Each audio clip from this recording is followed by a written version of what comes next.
রবিবার রাত ৯টার দিকে সাভারের আশুলিয়ায় নয়ারহাট এলাকায় দিলীপ স্বর্ণালয় নামে একটি দোকানে হামলা চালায় ৪ জন ডাকাত। এই সময় তাদের ছুরির আঘাতে মারা যান দোকান মালিক দিলীপ দাস।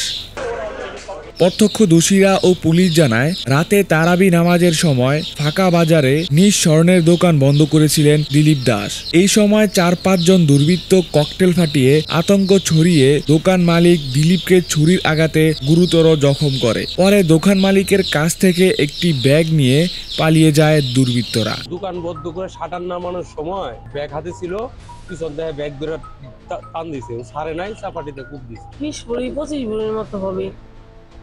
5 টাকা ছিল।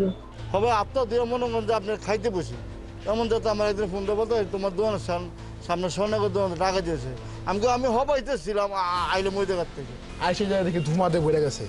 পর দেখি তো দিক একটা প্রাইভেট কার চলে গেল টান দেয়া, আর দেখি যে একজন লোক মানে রক্তাক্ত, যে উনি দোকানদার, ওনার বউ দেখি টানতে টানতে লেগে গেছে। 3-4টা ঘটনাই ঘটলো, এটা কোনো অস্বাভাবিক ঘটনা ঘটছে। এরপর এলাকার লোকজন গুরুতর জখম অবস্থায় দোকান মালিককে উদ্ধার করে সাভার এনাম মেডিকেল কলেজ হাসপাতালে নেওয়ার পর মৃত ঘোষণা করেন।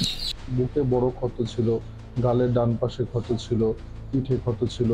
আমরা চিকিৎসা শুরু করেছিলাম আর কি, তবে চিকিৎসা শুরু করেছি কিন্তু উনি মানে চিকিৎসা করতে করতেই মারা গেছে আর কি। এই ঘটনায় পুলিশ ও সেনাবাহিনীর সদস্যরা ঘটনাস্থলে পরিদর্শন করলেও লুট হওয়া জিনিসপত্রের পরিমাণ জানাতে পারেনি।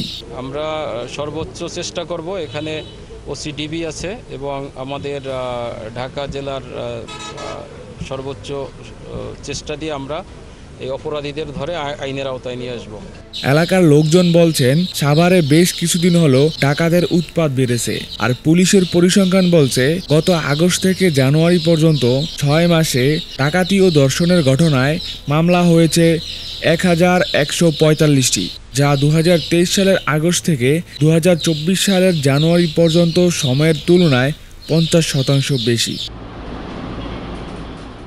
Mine Islam Pavel, news triple I, Savar, Dhaka.